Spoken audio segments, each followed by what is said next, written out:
Continuamos con el curso y hoy vamos a entrar un poco más ya en el ámbito. Ayer hablábamos especialmente quería hacerles ver la relevancia que tiene o que puede tener el papel del notario dentro de lo que es el ámbito contractual y en general los negocios jurídicos. Me centré más en el contrato porque me parece que es tal vez una de las figuras más relevantes dentro del ámbito de nuestra profesión.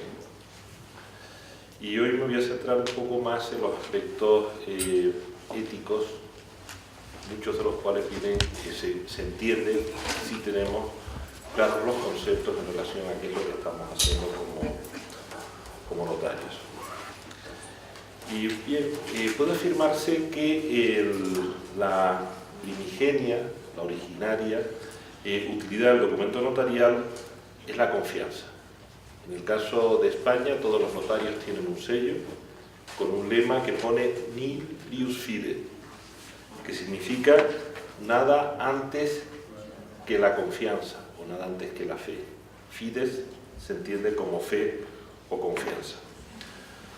Por tal razón es axiomático que, como hace ver el texto aprobado por la Asamblea de Notarios Miembros de la Unión Internacional del Notariado, que se aprobó en el año 2013 en Lima, que contiene las normas sobre deontología y reglas de organización del notariado, nos dice el texto que los notarios deben mantener una actitud personal ética en el ejercicio de su función que dignifique su persona y la institución de la que forman parte, absteniéndose de comportamientos que conlleven la pérdida de confianza de los ciudadanos en la institución notarial o que sean contrarias a la dignidad del notariado.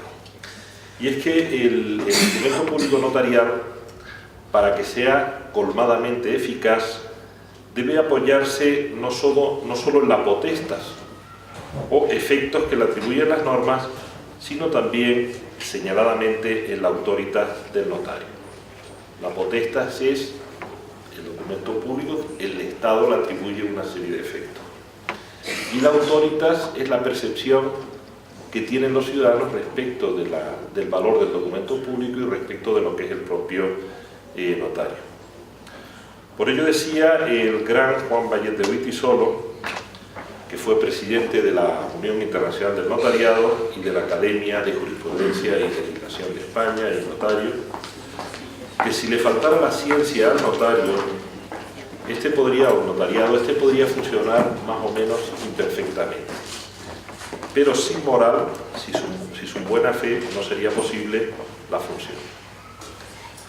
Potestas y autoritas, las dos, son imprescindibles para el notario. La potestas es la facultad que, en virtud de una procuración del poder del Estado, tiene una persona o una institución de imponer con determinados actos de autoridad ciertas consecuencias o efectos jurídicos. El documento notarial, una vez es autorizado por el notario, como delegatario del poder público, el legislador le confiere efectos sustantivos, ejecutivos, probatorios. Por ello, los documentos públicos autorizados por notario gozan de fe pública y su contenido se presume veraz e íntegro. Esa es la potestas. Y la autoritas es el poder moral. Esta se basa en el respeto y en el prestigio de que gozan socialmente ciertas personas por las cualidades éticas que le adornan. La autoridad moral del notario se evidencia cuando existe un reconocimiento generalizado por la sociedad que le considera un hombre virtuoso, imparcial, independiente, honesto e íntegro. Su autoridad o liderazgo no se apoyaría exclusivamente en el ejercicio del cargo para el que ha sido investido, sino principalmente en sus disposiciones éticas, evidenciadas en todo momento. Las cualidades morales, cuando son generalizadas en los miembros de una corporación, acaban presuponiéndose en cada uno de sus integrantes por el solo hecho de pertenecer a aquella. Por ello, cuando el comportamiento individual de un notario no es conforme con la deontología, lesiona a toda la institución notarial, desprestigia a sus demás miembros y ocasiona un perjuicio a la sociedad y debe ser urgentemente corregido y sancionado disciplinariamente. Precisamente por ello, a través de una intachable conducta plena de eticidad, el notario debe desarrollar las funciones públicas y sociales necesarias para brindar a la sociedad los beneficios de una sólida justicia preventiva. Invariablemente, cuando la credibilidad del documento descansa primordialmente en la autoritas de los notarios, los documentos se convierten en socialmente incuestionables. Incluso las simples opiniones y recomendaciones del notario extradocumentales son tenidas en gran consideración. Cuando la sociedad reconoce autoritas al notario, sus documentos gozan de una eficacia material que sobresale por encima de la derivada de las simples potestas que no necesitará invocarse sino en segundo término. Para que el producto de la labor notarial goce de general e incuestionable confianza, que es la utilidad principal del instrumento público, su valor debe descansar principalmente en la convicción colectiva de que quien lo autoriza, por su crédito científico y sobre todo moral, actuó de forma cabal y justa y que su contenido ha sido redactado con la máxima fidelidad. Para los que ¿quedan todavía por llegar? Hay varios. Sí, no, pero pregunto si falta. Sí, para los que se acaban de incorporar, estamos entrando ya en la parte más ética, y aquí lo que estaba intentando explicar es que el notario, el Estado le atribuye una potestad, es decir, una autoridad y una serie de efectos al propio documento. Esa eficacia es importante. Sin esa eficacia el documento se queda simplemente en un artículo, en un texto de naturaleza jurídica con mayor o menor calidad. Pero junto a esa potestad hay un elemento que es esencial dentro de lo que es la función notarial, que es la autoritas. Y la autoritas es el poder moral del notario. Y ese poder moral del notario surge precisamente gracias a su comportamiento individual, pero también fundamentalmente al comportamiento colectivo. Y de ahí surge una eficacia material del documento superior a la puramente formal, pues la confianza que genera es tal que triunfa el clima de seguridad y certeza en las relaciones jurídicas entre los particulares, y este clima favorece la paz social, facilita el tráfico jurídico y el desarrollo económico.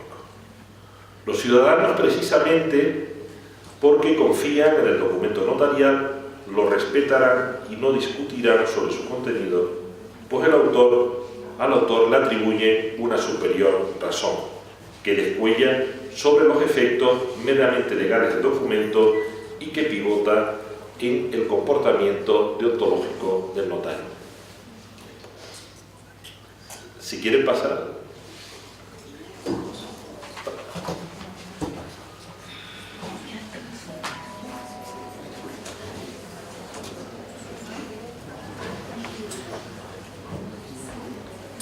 Bien, la Asamblea de Notarios, miembros de la Unión Internacional de Notariado, como os decía anteriormente, en la reunión mantenida en Lima el 8 de octubre del año 2013, aprobó el texto de deontología y reglas de organización del notariado.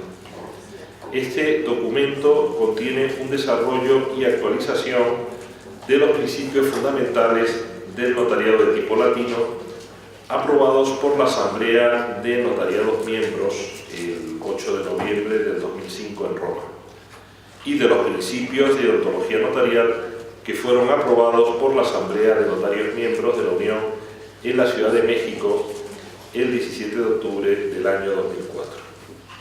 Este documento, aprobado en Lima y que deberían tenerlos todos en su despacho, o si quieren les indico cómo lo pueden descargar de internet, se encuentra.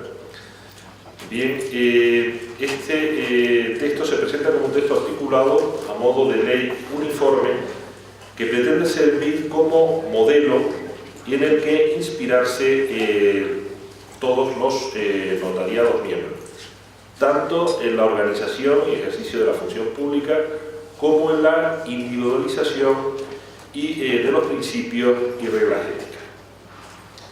Este código, nos dice el preámbulo, nos indica, enuncia los valores fundamentales de la actividad notarial que han sido, son y seguirán siendo indispensables en su actuación. Son principios que se han estudiado y difundido en los últimos 75 años por la Unión Internacional del Notariado, y ellos incorporan los temas que han impactado la realidad social, por lo cual se refieren a la actuación del notario en muchos aspectos: ecología, informática, blanqueo de capitales, protección de datos personales, cultura de legalidad y, por supuesto, también en la dimensión social. El fin último de la función notarial, les decía ayer, es el servicio a la persona. Y el trabajo del notario se realiza directamente con personas, especialmente a través de la inmediación del notario con los comparecientes. La persona, como también ayer les decía, se caracteriza por su dignidad, libertad y unicidad. Decía Kant que la persona es un fin en sí mismo y como tal nunca puede ser utilizado como medio. De ahí que el Estado y sus instituciones, como el notariado, deban estar al servicio del ser humano, pues sin humanidad perdería su sentido y su razón de ser la institución. La persona es sujeto de derechos fundamentales e inalienables que nadie está autorizado a violar o transgredir, ni siquiera la mayoría social o el grupo. El notariado y el instrumento público, como instituciones, cumplen su fin último, el servicio a la persona, mediante la realización práctica de las relaciones jurídico-privadas de valores superiores, de los cuales ayer hablábamos de algunos, como la libertad, la igualdad, la justicia, la verdad, la seguridad jurídica, la paz social. De todos ya hemos hablado. Valores que están a su vez inseparablemente unidos a los derechos fundamentales de la persona. Por ello dice el código, voy a llamar código a este texto aprobado en Lima de la Unión Internacional del Notariado, su artículo 4, que los notarios, en cuanto delegatarios de una parte de la soberanía del Estado, deberán ejercer su función pública prestando con su actuación el servicio público de interés general de seguridad jurídica preventiva, evitando litigios y contribuyendo al desarrollo económico sostenible y a la paz social. Pues bien, el instrumento público como realidad y la función notarial se justifican cuando implican la realización de valores. Cuando una actividad no aporta algo, se convierte en algo inútil. Y cuando uno no sabe para qué sirve algo, lo ve también como una inutilidad. Los propios notarios, incluso la sociedad, otros operadores jurídicos, si no entienden claramente qué aporta y para qué sirve la función notarial, pueden caer en el error de considerarla que se trata simplemente de trámites, de requisitos formales, de pegas, y no verán cuál es su valor.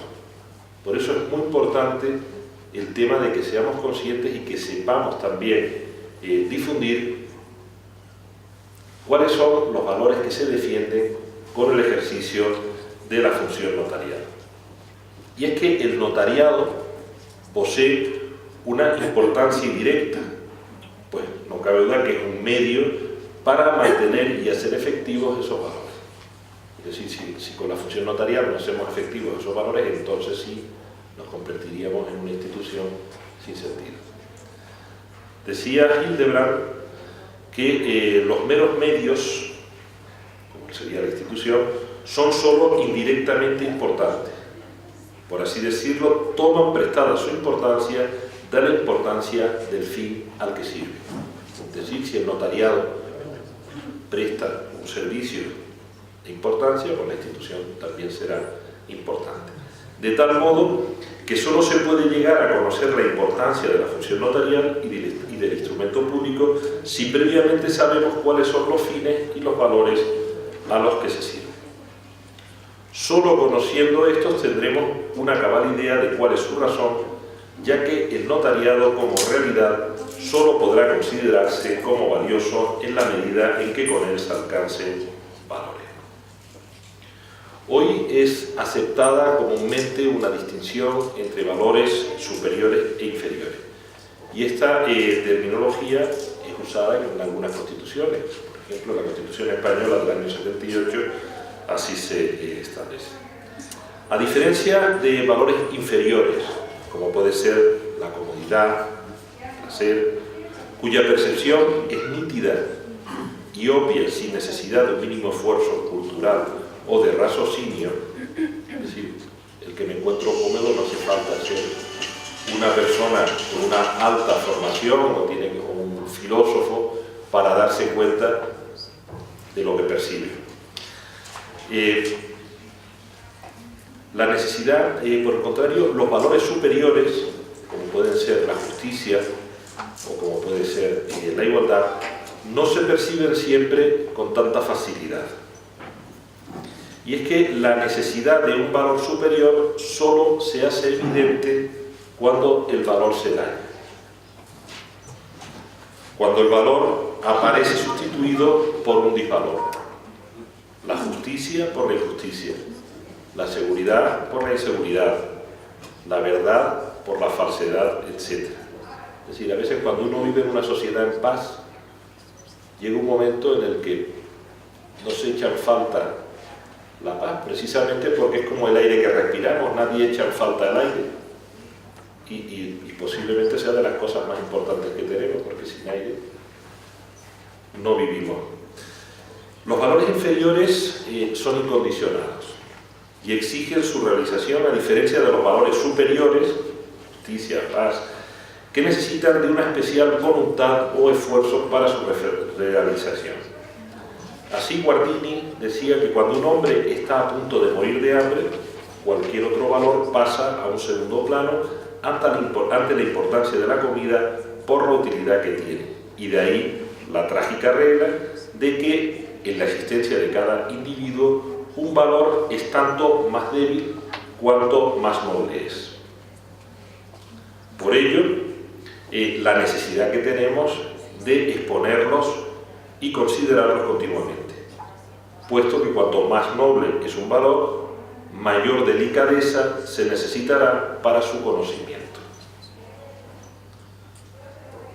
Un sabor agradable lo percibe incluso un animal, pero un valor superior, como puede ser la justicia, como puede ser el respeto a la persona, la igualdad y demás, eso hay personas que lo perciben y otras que no. Los valores, cuanto más altos están en la jerarquía, necesitan de una mayor cultura, progreso y conocimiento individual y social para ser percibidos como necesarios. Y además, para su realización y efectividad, necesitarán de un mayor esfuerzo en la acción y en la voluntad. La vida nos enseña que en cada pueblo y en las diferentes etapas de la cultura y su historia ha variado la apreciación y la percepción social de los valores. Por ejemplo, valores como la libertad y la igualdad no han sido apreciados en todas las sociedades, ni siquiera no han sido a lo largo de la historia con la misma extensión e intensidad. Pensemos, por ejemplo, la esclavitud. Durante muchos siglos se veía normal tener esclavos. Incluso hasta el propio esclavo le parecía normal aquello. Hoy en día eso es inaceptable. En muchas sociedades todavía sigue desgraciadamente existiendo esclavitud en algunos lugares de la tierra. Pero hoy en las sociedades más o menos avanzadas, en todas consideramos que la esclavitud es algo rechazable completamente. También pensemos, por ejemplo, en la igualdad. Pongamos, por ejemplo, últimamente está muy presente el tema de la igualdad varón-mujer. Hace 100 años, 50 años, 30 años, estas diferencias no eran percibidas tan claramente. Ha habido un cambio cultural. Cuanto más avanzada es una sociedad, se considera más necesario alcanzar mayores cotas de cultura, belleza, justicia, igualdad, paz, verdad, seguridad jurídica. Por ejemplo, no sé si la conocen, yo no he estado, pero Florencia es una ciudad que todos reconocen como una ciudad bella. ¿Por qué esa belleza? Pues esa belleza, aparte de otras razones, también exigía un buen nivel cultural en un momento determinado. Pues bien, estos valores se hacen imprescindibles, necesitan de esfuerzo y necesitan también poner los medios necesarios para lograrlos más plenamente. En tanto que con ellos mejora la existencia de cada individuo, la convivencia, el desarrollo y prosperidad de la sociedad. Para la realización de un valor superior es necesario además apreciarlo, es decir, reconocerlo, desearlo, lo que motivará al entramado social a desplegar acciones tendentes a su logro, por medio de normas y de instituciones dirigidas a estos fines. ¿Por qué se reforma y se mejora una ley como la del notariado? Precisamente porque se considera que con ello la sociedad va a mejorar. Cuando se hacen ciertas normas es precisamente, pero primero hace falta conocer la deficiencia y luego hace falta desearlo y entenderlo. Pongamos por ejemplo el derecho procesal. Y aquí, como pone en manifiesto Radcliffe, la idea del valor para justificar la validez del derecho procesal, aun en los casos en que contradice las exigencias del derecho material, es la seguridad jurídica. Pensemos una persona que, sin cultura, o una persona que carece de nociones de derecho, que no, por supuesto no sabe cuáles son los valores ni el porqué del derecho procesal y qué es lo que se defiende con los procesos y con la fuerza de la cosa juzgada. Esta persona pues muy difícilmente va a poder apreciar la importancia que tiene el derecho procesal y por desconocimiento puede llegar a pensar que lo mejor es reducir al máximo o incluso eliminar el procedimiento, al que solo verá como un engorro, como un formalismo que no tiene sentido, frente a otros valores de menor altura, pero que se ven mucho más fácilmente, como es lo rápido, lo cómodo y lo barato.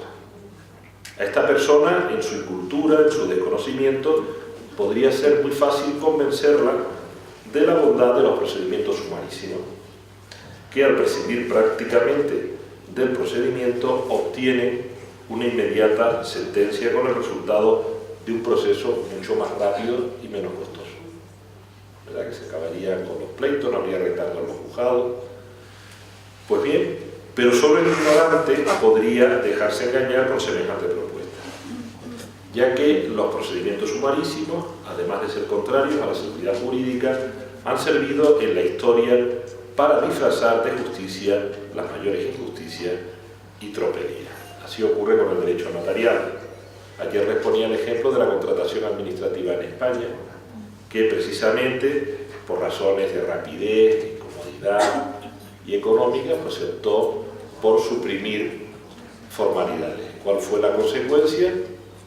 Un perjuicio para toda la nación, porque eso fue abrir la espita a la corrupción. Y la corrupción afecta no solamente a los directamente implicados, sino que afecta a todos los países. Así, como les digo, lo mismo con el derecho procesal ocurre como puede ocurrir con el derecho notarial, y a veces lo vemos.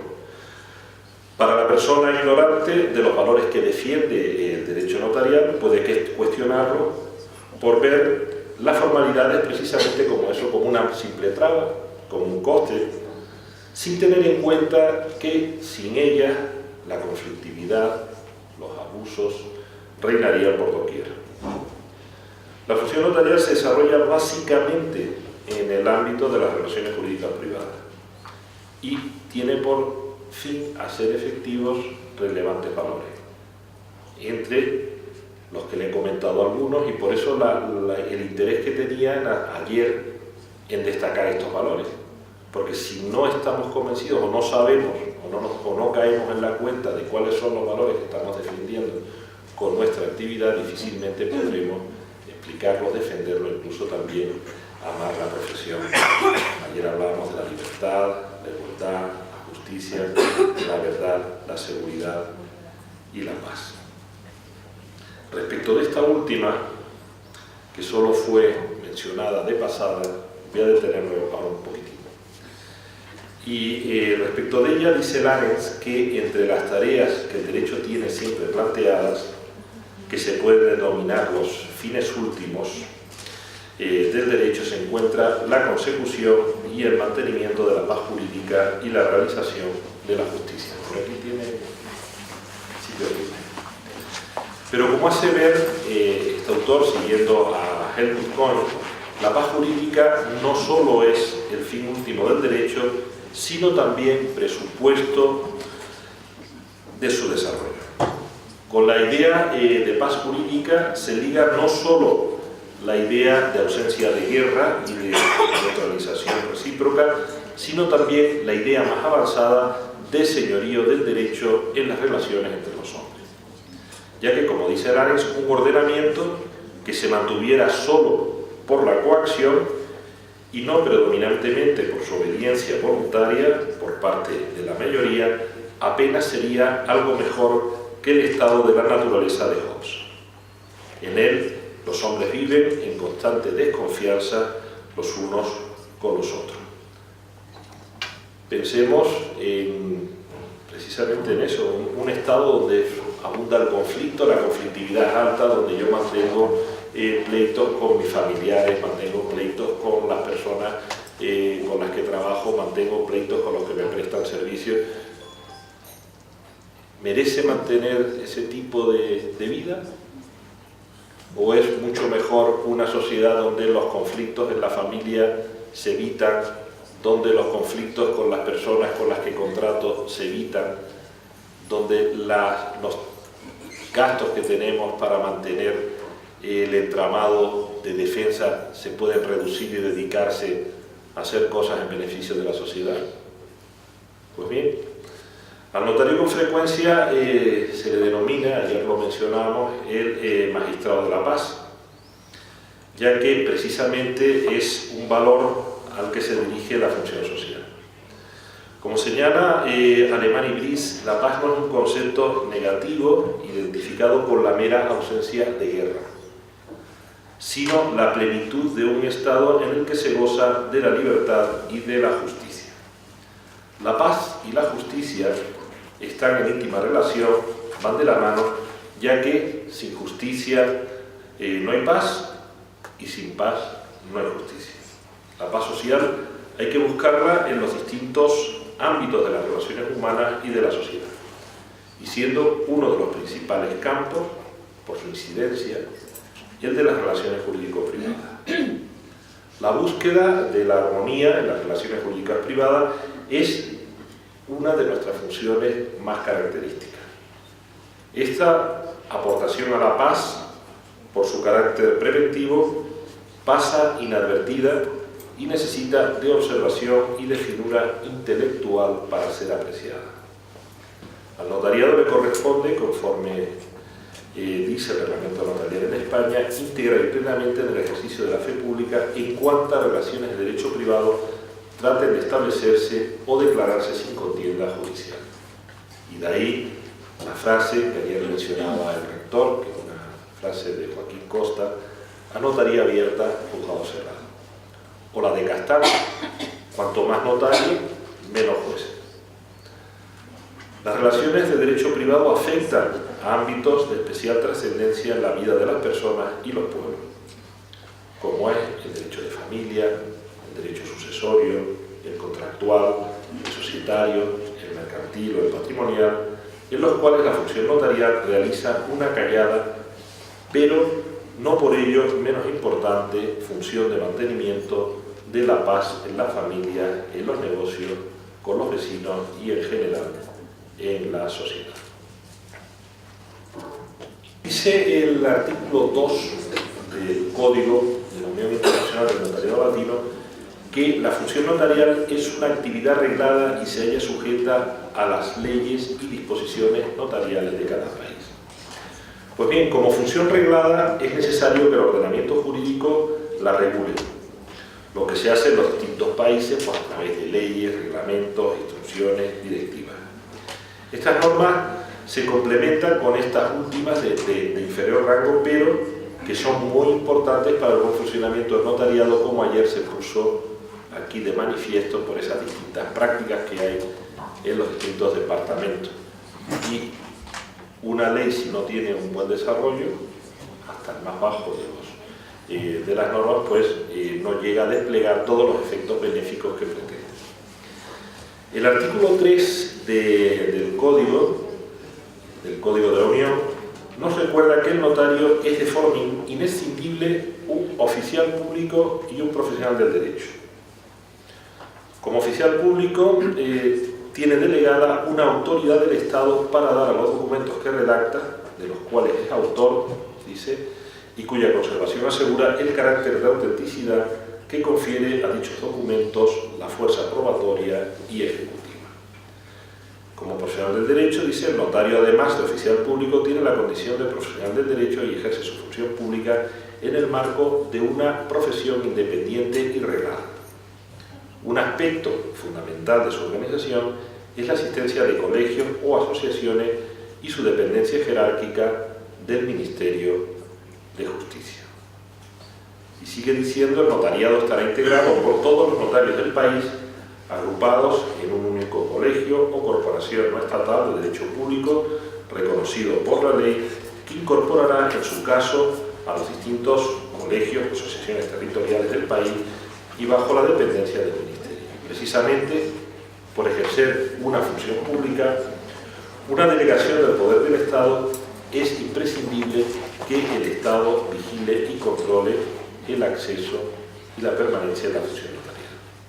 El sistema se debe apoyar en los sólidos conocimientos demostrados objetivamente y en igualdad de condiciones con todos los aspirantes. Esto ya lo hemos vivido aquí en Bolivia recientemente, el año pasado, en el mes de octubre, fue la toma de posesión de los nuevos notarios y dentro de pocas semanas serán también otra nueva toma de posesión de los notarios que quedan por ocupar las plazas vacantes que existen en el país.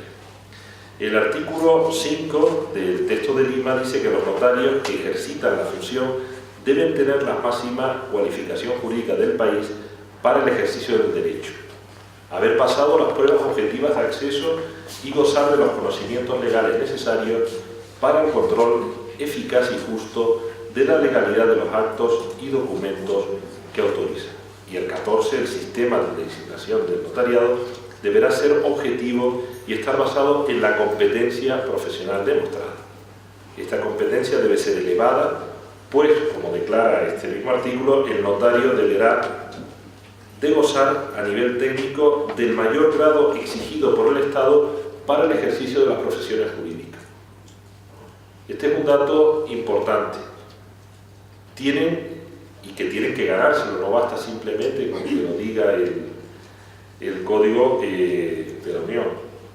Es necesario que se mentalice que la función notarial, que a lo mejor esto en la normativa anterior se consideraba al notario casi como una especie de auxiliar del juez. No sé si me estoy equivocando, pero creo que así estaba planteado en la normativa anterior. ¿sí o no? No, estábamos del mismo rango del juez. Bien, pues eso es importante. Entonces ahí tenía yo porque en algún artículo llegué a leer que hablaba como de auxiliar en tema de justicia. De servicio de... Como juez de partido era considerado. Bien, la cosa es... Estábamos dentro de lo que era la ley de organización Sí. judicial, contemplado, pero teníamos el mismo rango, digamos, hasta incluso la fianza que dábamos era el mismo monto que daban los jueces. Bien, pues eso es importante. A lo que quiero yo llegar es que dentro de lo que es las distintas profesiones jurídicas, el notario tiene que tener una categoría, no una categoría como al que le dan una medalla, sino una categoría ganada por ese respeto que obtiene del ciudadano precisamente porque es una persona con unos conocimientos, aparte de un buen comportamiento, con un altísimo nivel de conocimiento. El ciudadano confiará más en el notario si el notario es un jurista experto, un jurista conocedor. Y ese alto nivel de competencia es imprescindible dada la función que debe realizar. Por ello, el artículo 15 establece que el notario debe ejercer su actividad profesional con competencia y una preparación adecuada y particularmente las funciones esenciales de consejo, dice el texto de la Unión, funciones esenciales de consejo, asesoramiento, interpretación y aplicación de la ley, debiendo de actualizar sus conocimientos tanto en el plano jurídico como en el plano técnico. Y esta función de actualización no debe estar solo por ello de una parte.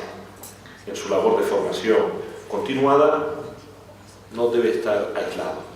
Debe seguir las indicaciones de los colegios, asociaciones profesionales y de otra, la labor de preparación y formación continua tiene también que extenderla a los empleados del notario, que se verá supervisada e impulsada por él mismo, como establece el artículo 15 del texto de Lima. Además de una buena formación teórica, el notario es ante todo un jurista práctico, lo que exige la plena y continua dedicación. Por tal razón, también el texto de Lima dice que la duración del cargo será indefinida y solo será removido del mismo por jubilación legal, incapacidad, inhabilitación sobrevenida o por las causas de expulsión declaradas en virtud de sentencia. La inestabilidad en el ejercicio del cargo de notario o su ejercicio temporal se convierten en un inconveniente para alcanzar un notariado serio y con un mínimo de calidad. Se trataría siempre de un notariado inexperto. Por eso la nueva ley establece ya la carrera notarial y la permanencia dentro de la carrera notarial, lo cual tiene que motivar mucho más a ir ganando esa excelencia profesional. Uno de los aspectos fundamentales de la función notarial, además de este conocimiento, preparación y demás, es su función ética. Ahí se refiere el artículo 5 del texto de la Unión cuando dice que los notarios deben mantener una actitud personal ética en el ejercicio de su función que dignifique su persona y la institución de la que forman parte, absteniéndose de comportamientos que conlleven la pérdida de la confianza de los ciudadanos en la institución notarial o sean contrarios a la dignidad del notariado. Su comportamiento ético tiene especial relevancia en su relación con los requirentes, con los otros notarios, con los empleados, con el colegio, con la sociedad y con la asociación profesional, con los demás. Pues bien, vamos a hablar en primer lugar brevemente de lo que nos dice la Unión Internacional del Notariado, de cómo debe comportarse el notario con los compañeros, es decir, las relaciones con otros notarios. El artículo 34 del texto establece una serie de reglas o principios que deben presidir la relación del notario con sus colegas. Dice, los notarios, el primer aspecto es que los notarios son iguales. Dice, la relación y trato del notario con sus compañeros de su profesión es de igual a igual. Es decir, aquí no hay unos notarios por encima de otros, podrá haber un notario más antiguo, más experto, al que por tanto pues, se le tenga un cierto respeto o consideración. Podrá haber un notario muy nuevo que acaba de ingresar, que tiene todavía los estudios muy frescos, por lo cual también merece respeto y consideración, pero todos son notarios y todos ejercen la misma actividad. También otro aspecto que resalta es que los notarios comparten un fin común.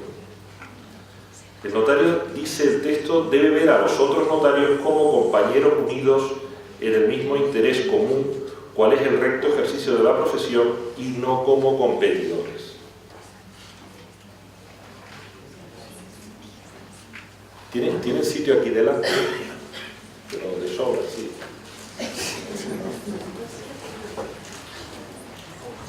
Bien, los notarios no competimos,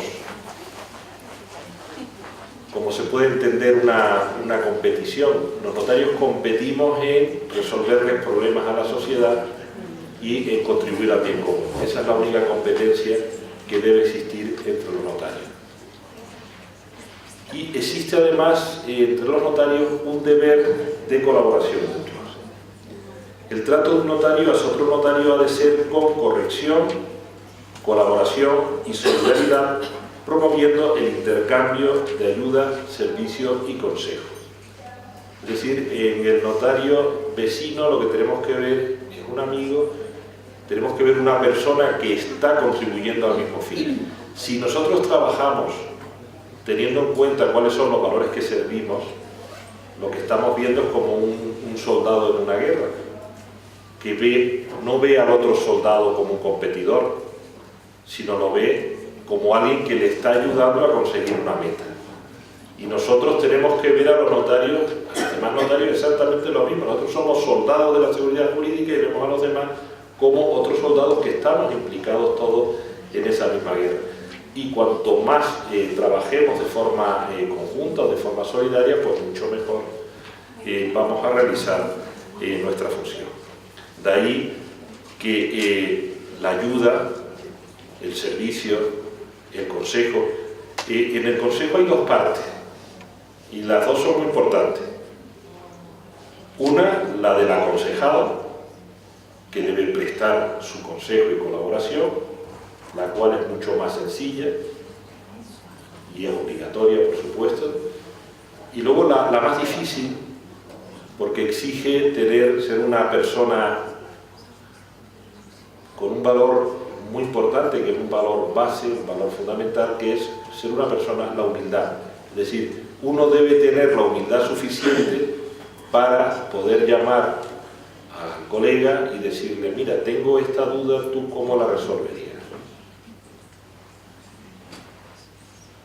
Es muy importante, hay que ser humilde y hay que tener en cuenta que uno no siempre lo sabe todo y que a veces, aunque uno sepa algo, también es importante el poder tener un contraste de opiniones. También otro aspecto es el del máximo respeto y cuidado del prestigio de los colegas. El notario no debe denigrar a otros notarios, nos dice el texto. Las faltas sustantivas o deontológicas cometidas por otros notarios deberán ser puestas en conocimiento de los colegios o asociaciones para la instrucción del correspondiente expediente disciplinario o denuncia ante los tribunales. Pero lo más importante es la primera parte. El notario no debe denigrar a otros notarios. Nunca, nunca, nunca hable mal de otro notario. Nunca. Jamás. Y si no tienen nada bueno que decir de uno, pues lo mejor es estarse callado, ¿vale? Pero esa regla es fundamental, porque es que el prestigio de la institución se basa en el prestigio de todos. Y nunca puede uno atentar contra ese valor fundamental, que es el respeto del prestigio de los compañeros. Por ello, nos dice el texto que las diferencias entre los notarios, en cuanto fuera posible, se arreglarán amigablemente. Y eso exige también un esfuerzo de humildad, que es el acercarse al otro, incluso más humildad todavía, el que mete la pata, pues también saber no tener soberbia, saber pedir disculpas y pedir perdón. Y a este fin de solventar amigablemente las diferencias, llegado el caso, también puede dirigirse y pedir la ayuda del colegio o de la asociación. Bien, la relación con las personas que acuden a la notaría. Esta es fundamental porque es, como decíamos, la parte principal. Y esta tiene diversos aspectos. Uno de ellos es el arraigo. El notario es un servidor público próximo a las personas y por ello es necesario que conozca las costumbres, la idiosincrasia y las necesidades de las personas a las que sirve. Esto exige participar en la vida del municipio donde ejerce su función y un contacto personal y directo con los ciudadanos y con las instituciones locales. Es decir, el notario no puede estar como en una burbuja de la que de vez en cuando baja al pueblo a realizar una serie de actividades y funciones, termina y se vuelve a meter en su burbuja o se va a otro local. El notario, hablábamos ayer, que aplica también los usos y costumbres. ¿Cómo vas a conocer los usos y costumbres del lugar si no estás integrado en la vida de la sociedad?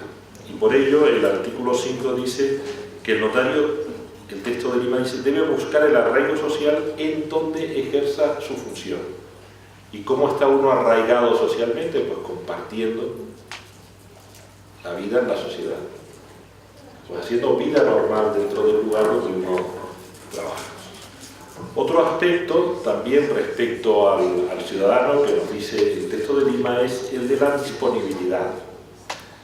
El artículo 5 dice que el notario deberá estar disponible para las necesidades de su servicio. Y la disponibilidad va más allá de la mera atención en días laborables o la fijación de un horario razonable, de una buena o normal ubicación de la notaría en un lugar que sea siempre adecuado y decoroso. Y así también lo reconoce el texto de la Unión cuando dice que el notario debe de ejercer su función en la oficina notarial de tal forma que asegure una efectiva disponibilidad del servicio, estando personalmente presente y respetando un horario conforme con las exigencias de los usuarios. El notario debe además estar siempre solícito a las necesidades de sus conciudadanos, lo que en ocasiones y por razones justificadas le exigirá atenderlos fuera del horario normal del servicio. Encontramos una persona que en un momento determinado tiene una cosa urgente, pues uno tiene que tener una disponibilidad a solventar el problema. Una cosa son hay que distinguir las personas con asuntos urgentes, que es una cosa, y no cualquier asunto urgente, asuntos urgentes de verdad, y no confundirlos con personas con prisa, que son otra categoría distinta, y las prisas no siempre son buenas, sino que al contrario suelen ser malas. Y la disponibilidad también lo obliga no solo a tener un despacho accesible para las personas en un lugar cercano, sino también hoy en día hay que ir pensando en las personas con discapacidad. Tener un despacho en el que pueda acceder una persona que tenga unas limitaciones de movilidad.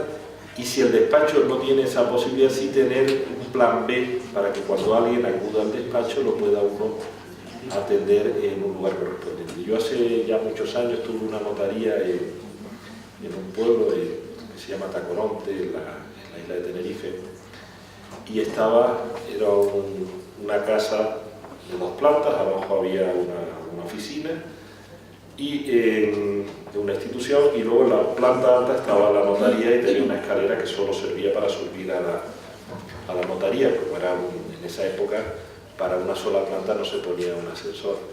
Bueno, pues al final, ¿qué fue lo que hicimos para la gente mayor? Habilitar la parte baja, el rellano, pues para que estas personas no tuvieran que subir a la notaría. El notario lo que hacía, en este caso yo, era pues bajar y atender.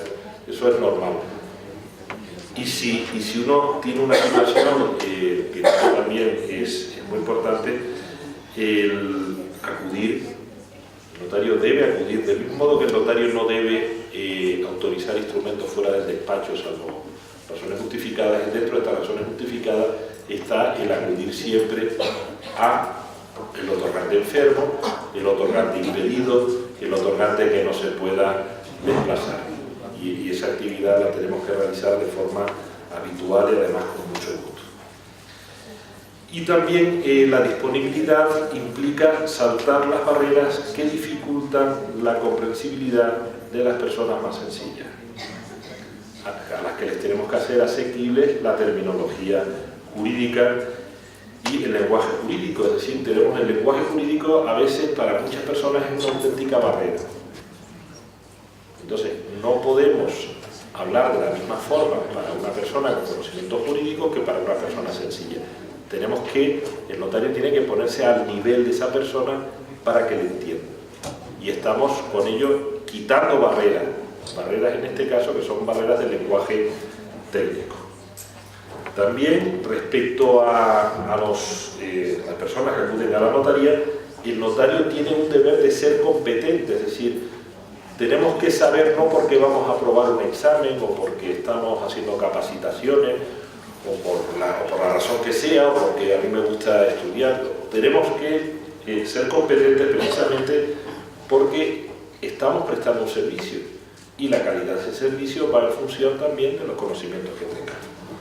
Y el notario como jurista debe buscar la excelencia en su conocimiento a fin de prestar el mejor servicio posible a aquellos que reclaman su ministerio.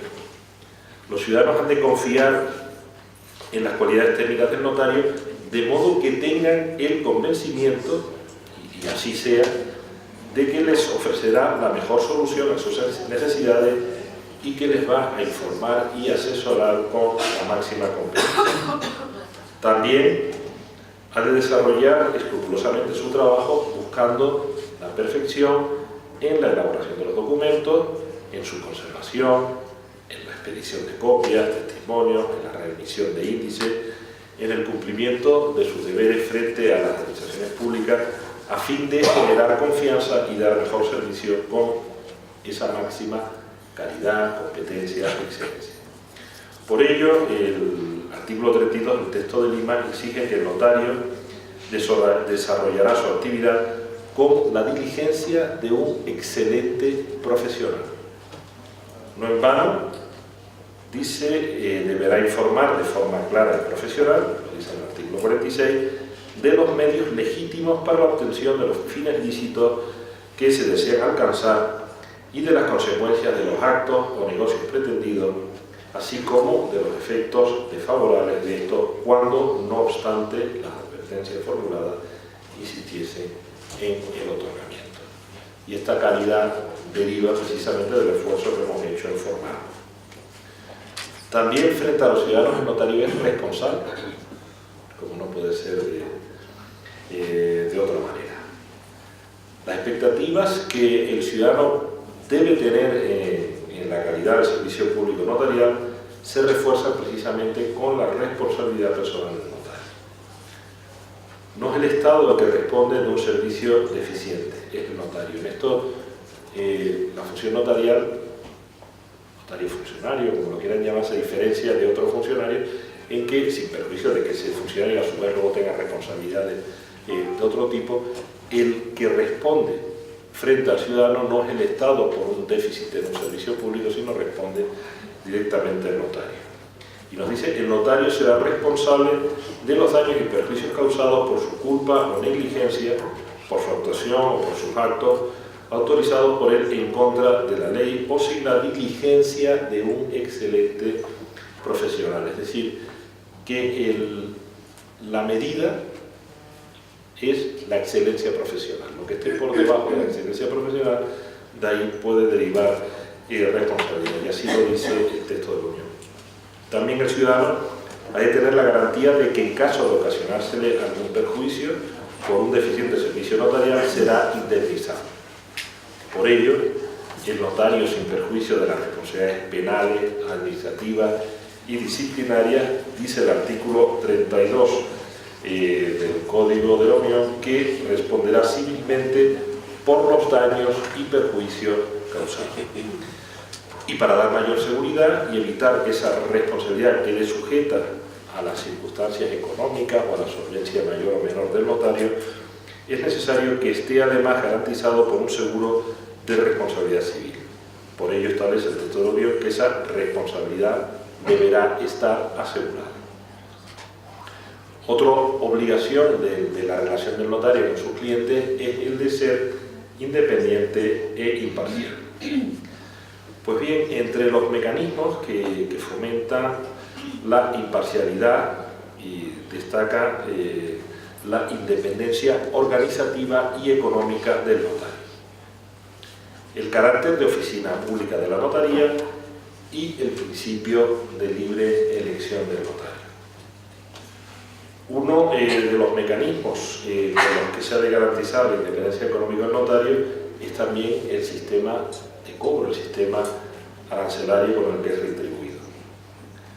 La imparcialidad, como ya decíamos ayer, es una cualidad esencial de la función notarial y es garantía de que los requirentes de los que requieren su ministerio, los terceros y la sociedad van a ser servidos de forma adecuada. El texto de la Unión establece que el notario, como tercero de confianza, deberá ser imparcial en su actuación respecto de las partes y de los que, aunque no intervengan, puede haberse afectado con el objetivo de preservar la seguridad jurídica de esta. Dice que los honorarios del notario estarán regulados en una tarifa establecida por ley y, a falta de la misma, por colegio o asociación profesional. La tarifa debe asegurar la imparcialidad e independencia del servicio notarial, así como la excelencia en su calidad y la accesibilidad general de la sociedad al mismo. La tarifa, es decir, que no debe ser una tarifa. Primero, la tarifa, lo ideal es que sea las autoridades o las asociaciones las que lo fijen, con amparo de las autoridades, y que sea una tarifa razonable para que el ciudadano pueda acudir al servicio notarial.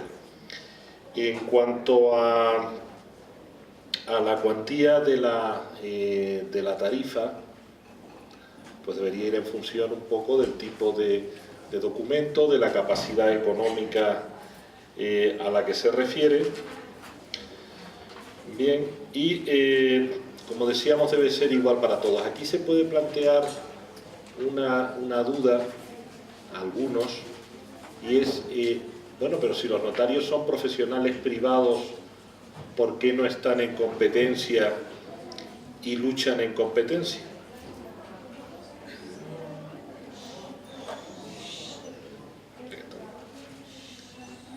Bien, hay algunos que lo dicen, y en algún país lo han planteado así. Bueno, pero si el notario es profesional, bueno, pues que entre en competencia con el resto de los profesionales, y una de las posibles formas de competir es precisamente el tema de las tarifas. Pero bien, el problema es que es muy importante que tengamos en cuenta cuál es la naturaleza de la función notarial y cuál es el servicio que presta. Si al notario lo contemplamos exclusivamente como un profesional que presta unos servicios de naturaleza privada, pues se puede explicar bien esto. Pero cuando lo que se está dando es un servicio público que lo está prestando el Estado es el que presta este servicio y lo presta a través de unos funcionarios o delegados de una función pública, parece razonable que exista una